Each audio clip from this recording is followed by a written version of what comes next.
Oke, assalamualaikum warahmatullahi wabarakatuh. Selamat malam para sahabat JB Official. Pada kesempatan kali ini bersama rekan-rekan JB Bicara juga, kami akan berbincang-bincang hangat. Ini perdana dan pertama ya, teman-teman. Pertama. Mungkin sebelumnya perkenalkan, nama saya Rian Hamzah. Mungkin di sebelah saya ada Ibtaul Fajar dan juga di sebelah lagi ada Fahri Fatur Rahman. Nah, mungkin ini adalah platform baru ya teman sahabat JB Official, platform baru di Jabar Bicara, karena memang berdiri Jabar Bicara kurang lebih 8 tahun ya, 8 tahun, dan kami fokus di penulisan media grup online gitu kan. Nah, mungkin pernah kami buka jejaring lebih luas, mungkin di Instagram dan media sosial lain, namun tidak jadi titik fokus ya mungkin. Nah, mungkin kali ini kami membuka platform baru untuk memperluas jejaring.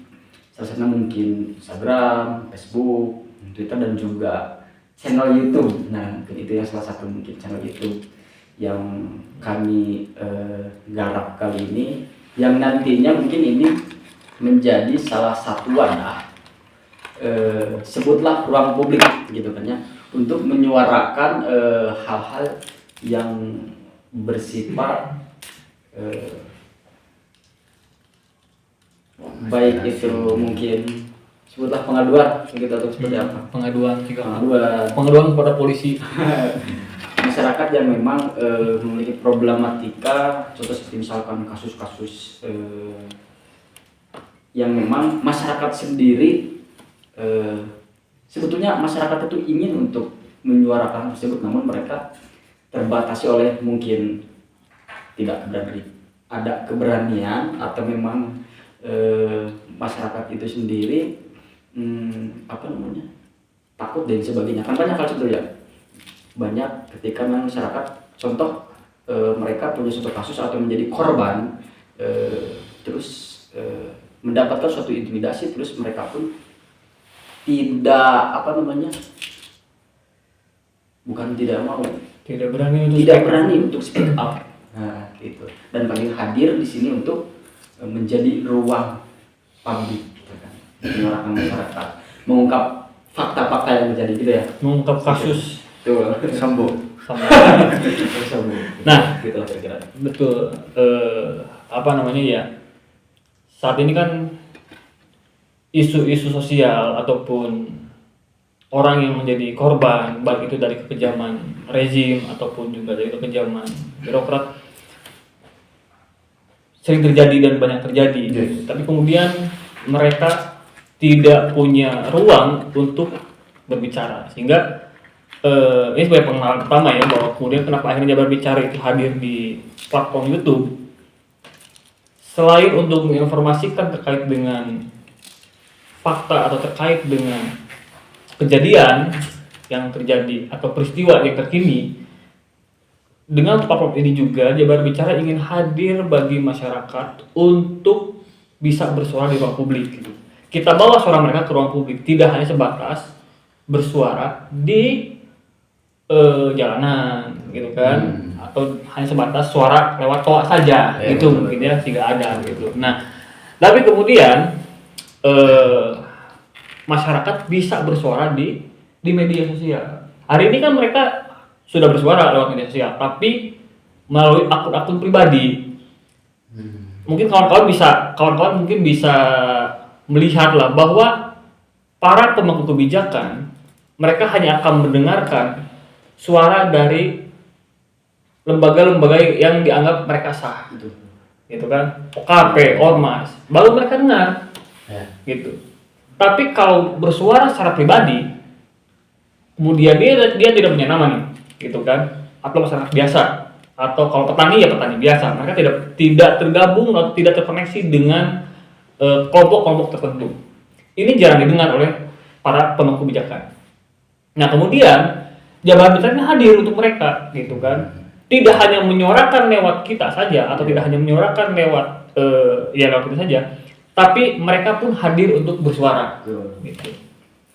Menjadi jembatan lah, ya kan, menjadi jembatan bagi mereka untuk bersuara. Nah, hari ini pun juga isu-isu kan banyak lah gitu kan, orang-orang yang menjadi korban, baik itu korban PHK, korban PKH gitu kan, itu banyak lah ya. Korban judol juga kan, padahal mendingan bikin situs judol gitu ya. Karena memang pas dan juga emang relate sih, kita mengkritisi sesuatu atau menyuarakan sesuatu lewat media sosial itu memang jadi suatu hal yang pas banget di era sekarang, betul nggak? Betul. Pas banget. Dan nyampe juga tuh kepada siapapun. Ya. Kadang kan kita menyampaikan suatu hal secara normatif kadang tidak didengar. Iya, betul. Hal itulah yang menjadi alasan ataupun berangkat kami di sini untuk menyuarakan fakta-fakta yang terjadi dan realitas di lapangan. Dan mungkin ya sedikit masuk kemudian. Jadi di zaman era kali ini mungkin ya saya berpendapat bahwasanya ini ruang media ini harusnya ini bagian daripada literasi daripada masyarakat. Literasi medianya ini perlu ditingkatkan, bukan hanya sekadar yang main TikTok gitu dan hal-hal yang itu sifatnya itu madorot. Mungkin ya ini bagian daripada ya, ini untuk mencerdaskan kehidupan bangsa, mungkin ya ini melalui literasi media itu bisa digawangi oleh debat bicara. Betul, Bu. Kalau sebagai literasi media mungkin Jabar Bicara sudah hadir ya, tadi sempat disinggung kan, hampir lebih dari 7 tahun kita sudah masuk di usia 8 tahun. Kiprah kita di di dunia digital itu sudah lumayan jauh lah gitu kan. Tulisan-tulisan dari jurnalis juga aktual sehingga bisa dibaca dan juga bisa dicermati oleh pembaca. Nah, tapi yang belum ada itu adalah platform di YouTube. Kenapa ada di YouTube? Karena supaya mereka bisa bersuara dengan bebas gitu. Kalau tulisan kan kadang ada yang baca, kadang juga ada yang enggak. Kadang-kadang baca awal dan akhir. Tapi mudah-mudahan dengan hadirnya platform YouTube mereka bisa melihat gitu kan. Apalagi ketika nanti bintang tamunya orang yang ganteng dan cantik, pasti bagi penonton kan. Gitu. Apalagi hari ini kan banyak sekali bahkan para pemimpin kita pun hari ini menyuarakan atau mensiarkannya atau menginformasikan program-program mereka itu kan lewat sosial media gitu kan. Gubernur Jawa Barat tuh, baik itu Ridwan Kamil ataupun sekarang KDM Kang Deddy Mulyadi pun juga menginformasikan program kerjanya lewat sosial media. Begitupun juga Wabub Garut gitu kan, menerima aspirasi pun lewat media sosial. Meski semuanya belum didengar. Iya, meskipun saya tidak tahu apakah itu bagian dari gaya narsistik atau apa, walau gitu ya. Ya, karena kan ada plus minus. Ketika kepala daerah itu lebih asik atau lebih sering menginformasikan lewat sosial media, ada plus minusnya. Nah, bisa jadi ini adalah gaya kepemimpinan yang narsistik dan nantinya bakal jadi gaya wamen show, hanya dia saja yang bergerak, hanya dia saja yang bekerja, kemudian di belakang mereka pun tidak bisa bekerja. Itu yang dibahayakan atau itu yang dikhawatirkan ketika kepala daerah atau pemimpin lebih aktif atau lebih sering aktif di sosial media. Itu karena one man show tadi ya. Ya.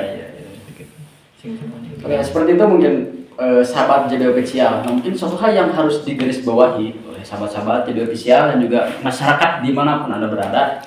Nah, mungkin kita hadir di sini bukan hanya sebatas menyuarakan kebenaran, lebih tepatnya bukan menyuarakan kebenarannya, karena banyak kejahatan juga yang kita itu lebih menyuarakan kejahatan.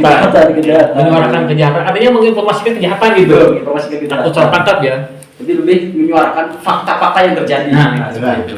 Mungkin hak masyarakat pun harus cermat gitu kan. Kadang kan kita hari ini ketika bermain sosial media, salah satunya terkadang kita dibingungkan oleh yang viral dan yang faktual. Yang viral belum tentu fakta dan juga benar kan, tapi yang benar pun belum tentu viral. Nah, di sini pun kita bukan hanya sekedar untuk memviralkan, tapi di sini kita menginformasikan, menyuarakan hal yang bersifatnya itu fakta. Itulah mungkin sahabat jadi official ya. Masalah benar dan salah itu relatif ya, tergantung orang menilai apakah ini benar atau salah, apakah ini fakta atau bukan, apakah ini hanya sekedar pansos atau bukan. Seperti pemimpin kita hari ini, apakah mereka itu pansos, ya kan, atau memang ada sifat naik gitu kan, supaya mereka lebih tahu gitu kan. Karena itu kembali ke masyarakat yang menilai lebih cermat. Betul Ya. sekali. Gitu Karena ya. kan baik belum tentu benar, benar juga belum tentu tepat. Iya. Iya. Bahkan premanisme pun juga yang hari ini sedang viral kan, Iya. itu juga ada sisi positifnya kan. Iya, betul. Nah itu menarik tuh untuk dibahas kan terkait premanisme. Karena kan banyak stigma yang terjadi. Premanisme itu sering Kaitkan. atau dituduhkan ke segelintir orang, sekelompok atau misalkan hal seperti itu. Padahal kan tidak seperti itu. Gimana tuh terkait premanisme itu? Nah iya, ini mantan preman nih. Bung Mik ini lebih senior. Seniornya preman ini. Lebih preman. Gimana kan Mik? Ya terkait dengan premanisme yang ada hari ini, bahwa kebanyakan yang digoreng itu adalah ormas, gitu kan. Seakan-akan ormas itu yang paling bertanggung jawab atas maraknya premanisme yang ada di beberapa daerah. Gitu kan. Kalau kita tinjau ke belakang, gitu, bahwa premanisme itu kan sudah terjadi di zaman kolonial Belanda. Kemudian pada saat Orde Baru, Orba zaman Pak Harto, premanisme ini lebih masif, gitu kan. Seperti halnya terjadi Petrus, gitu kan. Jadi premanisme ini tidak hanya dilakukan oleh ormas saja, tapi aparat yang ada di atas pun juga, mereka pun juga sama. Iya. Tapi kemudian kenapa harus ormas yang disudutkan ketika terjadi aksi premanisme? Iya. Nah, itu yang jadi pertanyaannya kan. Coba kita coba bedah di dua sisi gitu kan. Karena tidak hanya sebatas ormas. Karena yakin mereka melakukan aksi premanisme itu pasti karena ada backingan. Yes. Ya kalau backingnya bukan aparatnya, nggak mungkin lah mereka melakukan premanisme. Jelas. Premanisme gitu kan. Nah, pungli gitu kan, ataupun pemaksaan gitu kan. Pasti ada backing di belakang mereka. Kalau backingnya nggak kuat, kalau backingnya nggak ada di dalam tubuh rejim, ya mereka nggak bakalan berani gitu. Gitu kan. Betul. Ya. Karena berbicara premanisme bukan objek kan, tapi lebih ke Subjek ya. subjek. Ya. Sikap lah gitu kan. Sikap ya. Sifat. Sifat lebih kuat sifat. Sifat lah premanisme. Jadi kan masyarakat condong lebih menilai premanisme disudutkan kepada segelintir kelompok dan sebagainya. Mungkin karena memang realitas kebanyakan yang terjadi mungkin ya. Betul. Tapi kan tidak sedikit juga mungkin tidak hanya sebatas ormas tapi lain sebagainya gitu kan. Tadi yang disampaikan kan banyak juga mungkin hari ini tidak sedikit juga di kalangan pemerintahan juga melakukan sikap premanisme, betul kan? Betul. Nah, seperti itu. Ya mungkin ya merujuk mungkin tadi yang dikatakan oleh Bung Mif ya, bahwasanya itu mengingat bahwasanya preman ini lahirnya udah di bertahun-tahun ke belakang, bahkan di zaman kolonial Belanda. Mungkin ya selintas mungkin yang saya pahami mungkin mengenai preman itu adalah ini emang betul, ini di masa pemerintahan Belanda pada saat di Indonesia itu bukan preman yang bahasa Indonesia itu preman, tapi itu lebih dari singkatan bahasa, prejudice, yang dalam artian itu adalah suatu tindakan kekerasan atas dasar perintah gitu kan bahasanya. Dikarenakan salah satu mungkinnya, kalaupun tadi analogi itu terjadinya kekisruhan di suatu kalangan masyarakat, maka pemerintah Belanda memutus di Jerman itu untuk mengatasi. Nah, cara mengatasinya itu adalah dengan kekerasan, dengan intimidasi. Bahkan ya hal-hal yang sifatnya itu mematikan. Mungkin sepintas seperti itu. Kalau debt collector itu masuk premanisme enggak? Mungkin itu atas dasar juga. Yang itu bisa masuk. Dikira ada surat tugas gitu. Oh iya. Bahkan ya sekelas ya oknum dikatakan itu capung hijau itu juga bisa karena kan harus perintah tugas. Karena kan kalau merujuk ke secara bahasa tadi kan bahwa preman kan dari regimen, ataupun kalau kita kita bedah lagi itu dari bahasa free man gitu kan. Ya, orang yang bebas. Yes. Yang bebas bersuara, bebas melakukan hal apapun, termasuk bebas melakukan tindak kejahatan gitu. Iya, betul. Nah, sehingga yang harus ketemu itu terkait dengan preman. Tapi bukan berarti membenarkan ya, tetap itulah tindakan yang salah. Betul. Gitu kan. Namun kita jangan selalu menjudge terlebih dahulu gitu kan ya. Apa yang terjadi terkait premanisme. Iyalah, kita lihat dulu. Kita bedah akarnya di mana akarnya gitu kan. Kenapa sih terjadi aksi atau sifat premanisme gitu kan di daerah kita? Kita cek dulu apa nih gitu kan. Apakah mereka karena butuh pekerjaan? Iya. Betul. Karena ya kita biasa lihat lah dengan kondisi ekonomi kita yang sekarang, lapangan pekerjaan menyempit, ya kan. Bahkan sempat viral juga kan ada video bahwa aksi premanisme itu bukan minta THR, tapi minta kerjaan. Nah itu sempat viral kan. Nah, artinya ada disposisi gitu kan, yang harusnya mereka diakomodir dan ini tidak terakomodir. Betul. Premanisme juga bisa terjadi karena adanya ketimpangan sosial. Itu pun juga bisa menjadi penyebab sehingga ada tindakan premanisme di wilayah kita gitu. Betul. Atau bisa juga karena contoh dari atasnya juga menggunakan sifat premanisme, sehingga di bawah pun juga akhirnya ikut-ikutan. Mungkin lebih ke suatu tindakan yang memang di suatu momen tertentu tidak dapat diselesaikan, hadirlah mungkin sikap premanisme tersebut, seperti itu kan, untuk menyelesaikan suatu persoalan tersebut. Dan mungkin seperti itu ya. Bisa juga Mungkin karena memang kan tadi berbicara premanisme pun hadir atas dasar seperti itu. Nah, mungkin pasti ada batasan-batasan juga nih, ataupun di mana kita harus melakukan tindakan premanisme ataupun tidak, seperti itu. Nah itu yang harus kita mungkin bahas dan harus kita ketahui juga, mungkin agar masyarakat pun melek terkait hal tersebut, agar tidak selalu menjudge ini terkait premanisme semuanya disamaratakan, seperti itu. Ya. Betul. Karena kan mungkin di bagian dari kalangan masyarakat kan hari ini paradigma masyarakat hari ini kan memahami bahwasanya preman itu adalah seorang yang emang itu disebut, nah kalaupun toh tatan bahasa Sunda itu beragaju, kalau tukang nombok disebut preman. Iya. Dan hal itu mungkin ini perlu dirombak sebetulnya. Dikarenakan mungkin kalaupun merujuk pada definisi awal mungkin ini lebih merujuk pada ya seluruh tatanan masyarakat, bukan hanya masyarakat di bawah, bahkan masyarakat sipil pun ini masuk. Betul ya kayak gitu.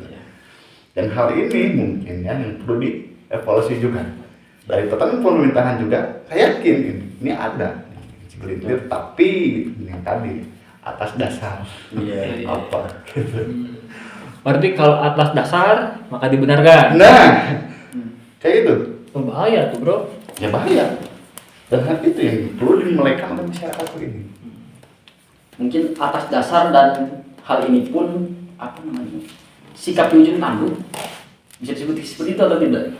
Karena kan kalau kita selalu menggunakan sikap premanisme meskipun atas dasar ya, tapi kan tidak selalu harus kita gunakan. Betul kan? Berarti sebelum kita masuk ke tindakan premanisme, ada hal-hal yang memang sifatnya bisa menyelesaikan suatu persoalan tersebut, seperti itu. Ya, mungkin hari ini yang terjadi sikap-sikap premanisme yang tanpa dasar itu bisa disebut penyimpangan tindakan atau seperti apa? Degradasi moral. Degradasi moral. Iya. Ya kan degradasi moral, karena mau tidak mau apapun yang menjadi dasar atau apapun yang menjadi alasan sikap ataupun sifat premanisme itu tetap tidak dibenarkan. Gitu. Apalagi dalam negara hukum gitu. Dan banyak kok warga yang resah gitu kan dengan sifat dan juga sikap mereka. Cuman yang harus diperhatikan bukan hanya sekedar tangkap. Nah hari ini kan yang terjadi ketika terjadi premanisme, yang dilakukan kan hanyalah kalau ada tangkap, kalau ketemu tangkap, kalau ketemu laporkan, gitu kan. Tapi pencegahan itu tidak dilakukan, karena kan sekali lagi penyebab adanya tindakan premanisme ini karena ada ketimpangan sosial, gitu kan. Apalagi di saat kondisi ekonomi sedang tidak baik-baik saja, gitu. Nah ini yang harus diperhatikan oleh para pemangku kebijakan, gitu. Kita kan sudah serahkan pada mereka nih suara kita nih. Ya kan, lewat pemilu kemarin, nah, tolonglah kan gitu. Iya. Bukan hanya omon-omon. Nah, ya. Hari ini kan di beberapa daerah kan telah dibentuk satgas anti premanisme. Iya. Kan? Betul. Satgas anti premanisme. Itu juga launchingnya lewat media. Oh, benar, tidak, no problem lah, tidak jadi masalah gitu kan ketika ada satgas anti premanisme. Tapi yang harus dipikirkan kembali adalah bagaimana caranya supaya premanisme ini bisa berkurang. Kalau hanya sekedar ditangkap, menurut saya tidak efektif. Kalau sekedar hanya diberikan edukasi, tidak efektif juga, gitu kan? kasih pekerjaan, oh kita lapangan pekerjaannya kurang, berarti apa? Kasihlah pelatihan dong, gitu kan, supaya skill dan juga potensi mereka keluar, nah, gitu. Iya. Hari ini kan kenapa terjadi tindakan premanisme? Karena mereka sudah mentok, kesana salah, kesini salah, akhirnya ya gak ada cara lain lagi kan. Hanya ada dua cara untuk mendapatkan uang secara instan. Yang pertama mereka lari ke slot, yang kedua mereka lari ke aksi premanisme. Gitu. Ya kan? Mungkin dulu tadi ya mengatakan kata Bung Ned bahwasanya ini jangan sekedar ini untuk ditangkap, kan? Ya. Itu ngomong-ngomong tangkapnya harus siapa itu? Hah? Tangkapnya harus siapa ini? Ya oleh aparat lah, Apa ada? aparat kepolisian. Oke. Masa Hansip. Tapi kemarin tuh yang viral di media itu kan Satpam ya yang nangkap. Iya. Itu kan coba ya. Di mana tuh? Oh iya, di Bekasi. Bekasi Ya. Bekasi dan juga yang viral juga kan ada juga di Bogor. Polisi nendang pengendara motor. Wah, Nah, iya. itu juga premanisme kan.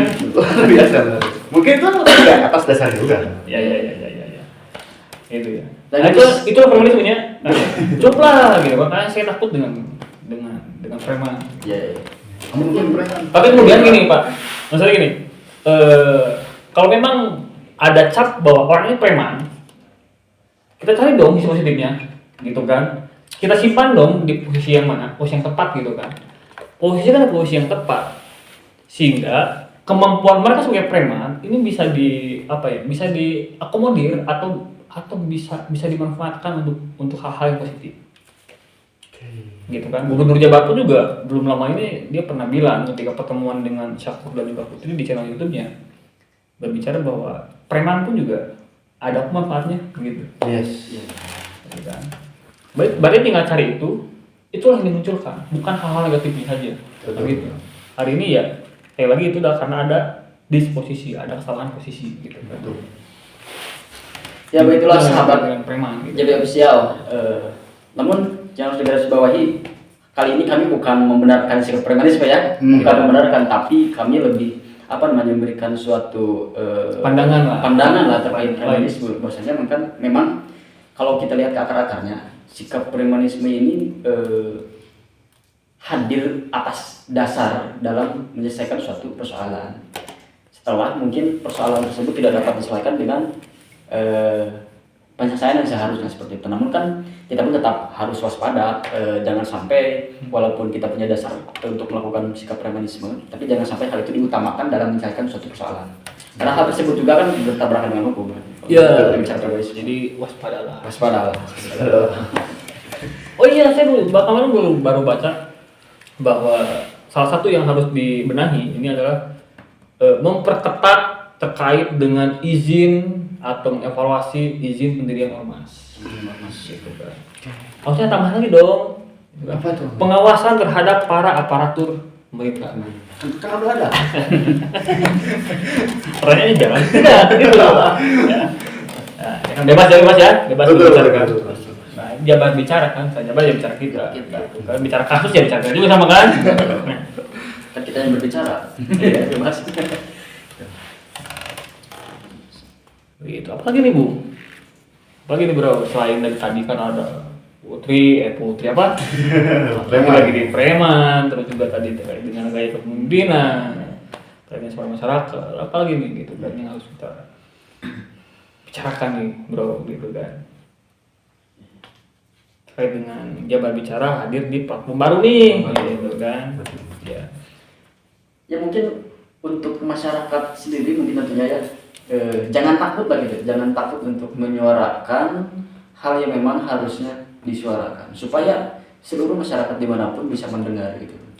Masalahnya ketika mereka bersuara benar didengar, benar didengarkan, benar ditanggapi, cuma di belakang layar, di telepon, sudahlah kau jangan bicara. Makanya, nah itu yang sering terjadi betul kan memang seperti itu.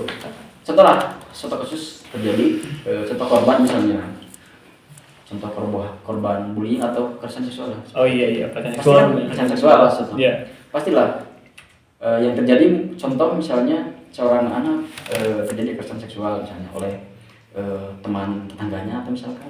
Iya. Terkadang kan Oleh gurunya kan terjadi kan. Contohlah seperti itu. Terus orang yang memang menjadi korban sendiri kan, taruh misalnya mereka tidak punya tidak punya backing lah, ataupun mereka tidak punya keberanian untuk menyuarakan, dan misalkan pelaku kekerasan tersebut punya wadah misalkan seperti itu kan sering terjadi lah gitu kan ya.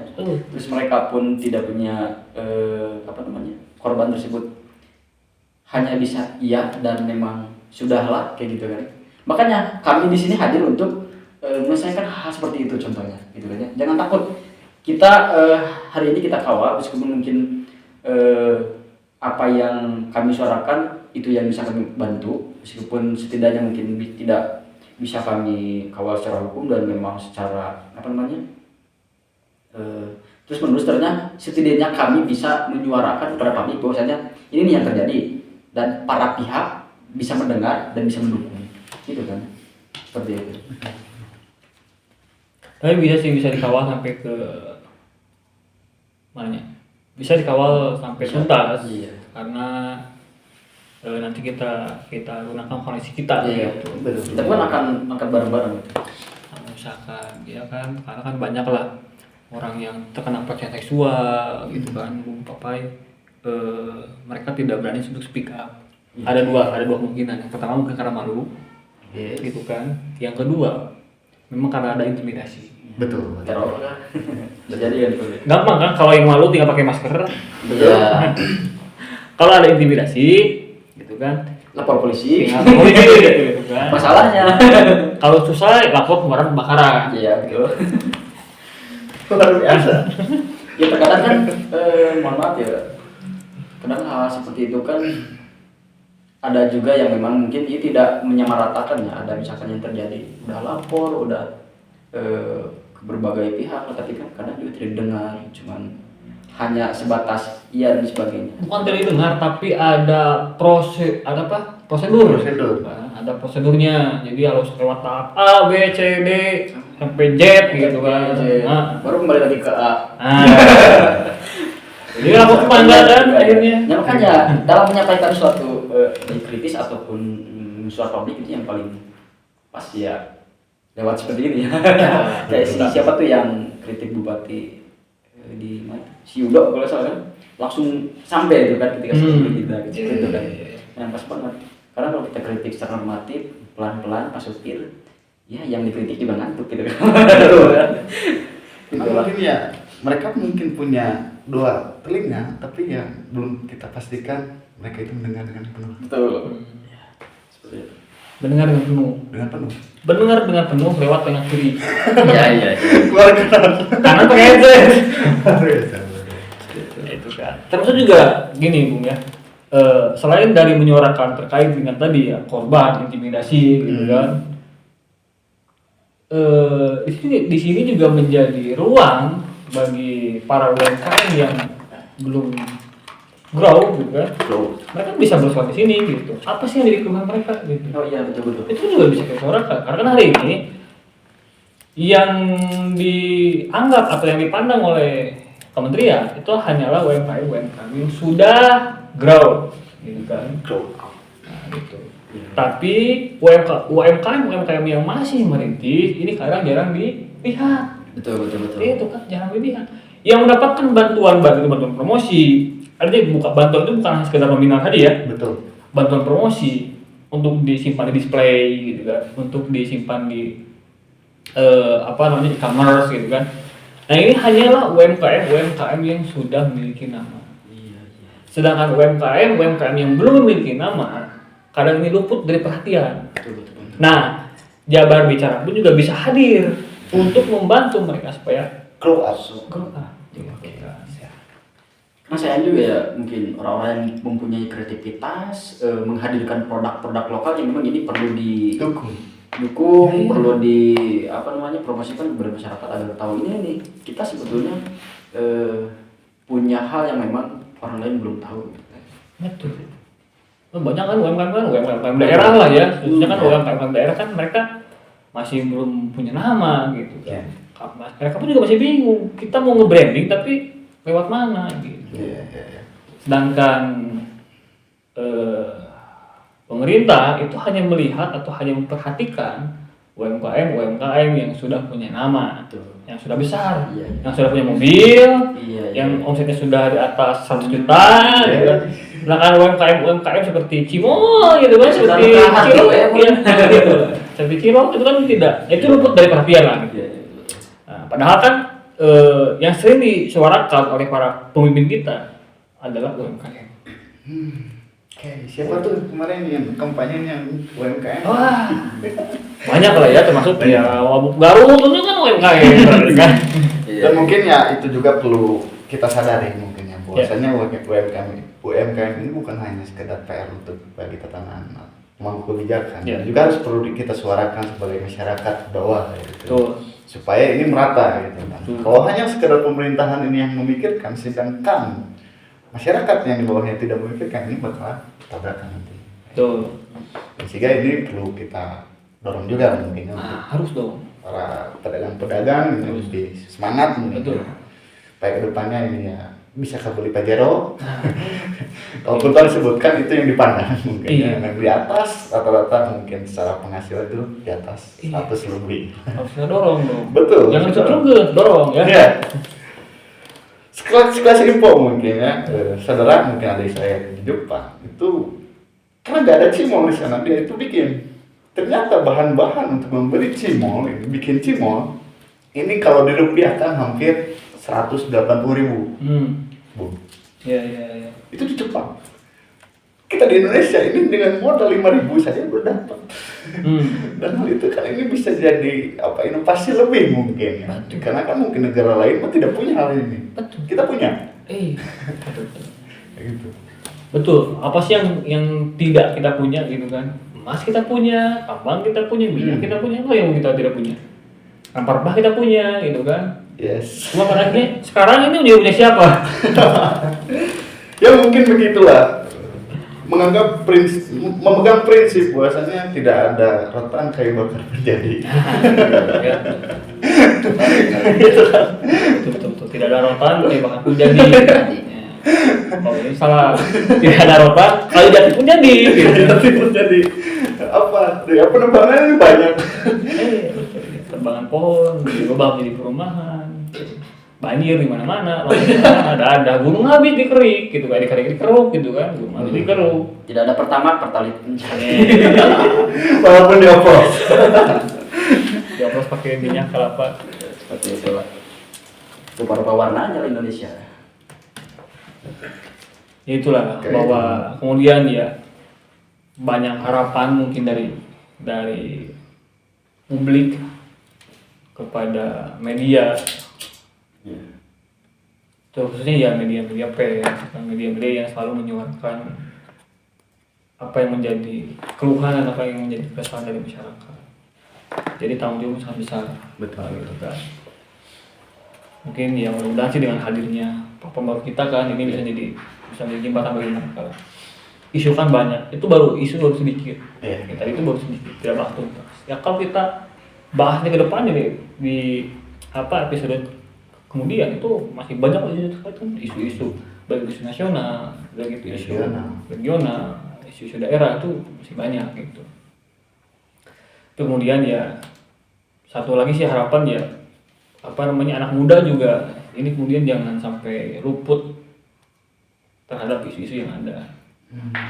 Jangan terlalu apatis. Itu sayang mau meskipun ya kita muda. Nah gitu, meskipun ya saya tahu lah kenapa akhirnya mereka apatis karena sudah bosan kan melihat tingkah laku dari kebijakan gitu. Cuman ya jangan sampai anak muda ini terlalu apatis gitu Pak. Gitu kan. Karena mau tidak mau suara anak muda ini lebih cepat didengar. Dengan gaya atau dengan kreativitas mereka dibandingkan dengan orang-orang tua. Tapi bukan berarti anak muda tidak meminta wajar kepada orang tua juga gitu. Itu pun juga nanti kita bahas lah di lain waktu ya. Terkait dengan Brian Root, TikTok sebagai sarang monyet gitu. Ya pokoknya kita akan terus kawal, kita akan terus suarakan ulah masyarakat, apa yang terjadi di lapangan, kita akan kawal terus, kita akan suarakan bersama Jabar Bicara. bicara jabat, bicara kita. Oh iya, Kita pun mengucapkan terima kasih kepada para pemangku kebijakan yang mungkin menerima aspirasi kritikan lewat media sosial mungkin apapun itu. Nah mungkin saran mungkin kami untuk para pemangku kebijakan banyak-banyak membuka ruang diskus mungkin bersama para aktivis dan juga mahasiswa pergerakan. Betul kan? Betul. Jangan anti aktivis gitu kan. Ya. Bijak boleh, tapi cerdas dikit juga boleh gitu. Wajib lah. Betul, sepakat. Harapan banyak ya terhadap ya para pemangku kebijakan yang mudah-mudahan nanti ketika ini sudah tayang, ketika nanti ini sudah mulai berjalan gitu kan, kita akan konsisten gitu. Mereka bisa menjadi lebih peka terhadap apa yang terjadi di lapangan. Gitu. Karena di kita juga kan ada kan orang lapangan yang kemudian mereka meliput, gitu kan, terkait dengan peristiwa-peristiwa terkini. Itu pun juga nanti kita akan angkat di JB Official gitu. Begitulah bro, ya nanti kita akan bincang lebih banyak lagi. Ini sekali lagi ini bukan season pertama, gitu kan, ini bukan Bincang hangat lagi mas. tempat terakhir ya. Nanti pun juga akan banyak kok, selain dari kita yang akan beropini, nanti juga akan ada kok bintang tamu yang akan beropini, baik dari orang pergerakan, gitu kan, dari pemerintahan, LSM, OKP, masyarakat biasa pun juga kan lebih sering, gitu kan, pengusaha, bisnis, pemborong, penjahat pun juga kita hadirkan gitu. Siapapun itu. Iya, Tapi penjahatnya yang anti preman ya. Penjahatnya yang anti preman ya. Penjahat anti preman ya. Penjahat pun juga sebenarnya anti kritik. Nah, penjahat kan banyak kan. Banyak. Gitu kan. Kita hadirkan sekarang dari pejabat, begitu sekaligus dari penjahat, gitu kan. Ataupun penjahat, pejabat, tapi udah susah bedakan nih. Kalau mau memudahkan udah penjahat sama penjahit. Pejabat, penjahat, pejabatnya. Udahlah. Itu Bung Rian, ya itulah harapan mungkin yang ke depannya.